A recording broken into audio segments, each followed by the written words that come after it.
saying that we've got to figure out what to do. We can't just leave these prisoners there, many not charged, most of them not charged, indefinitely.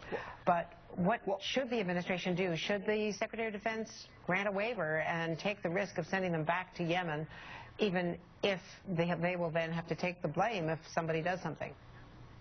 The biggest thing we need to do is close Guantanamo. I mean, you can have a separate discussion about about who needs to be held, but where they need to be held, I think right up front, Guantanamo Bay should not be open. I mean, 2006 and 2007, George W. Bush, Secretary of Defense Bob Gates, John McCain all said Guantanamo needs to be closed. It was built as a temporary facility.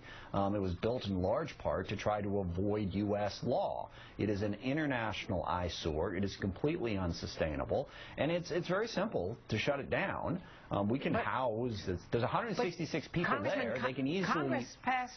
Congress passed laws that said you can't bring them to the states to be tried or incarcerated. Yeah.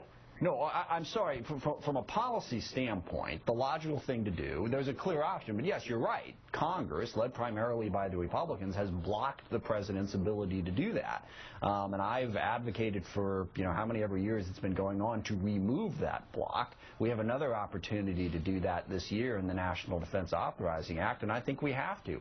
Remove the block to the president transferring people out of Guantanamo. Now, we can have a separate debate about who needs to be held, but to maintain this temporary facility that is falling apart, that is the most expensive prison in the world, it doesn't make any sense, and it's being done largely, for political reasons. The Republicans chose to oppose President Obama's desire to close this.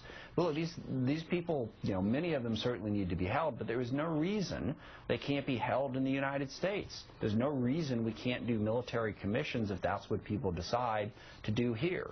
Guantanamo is an international eyesore that needs to be shut down.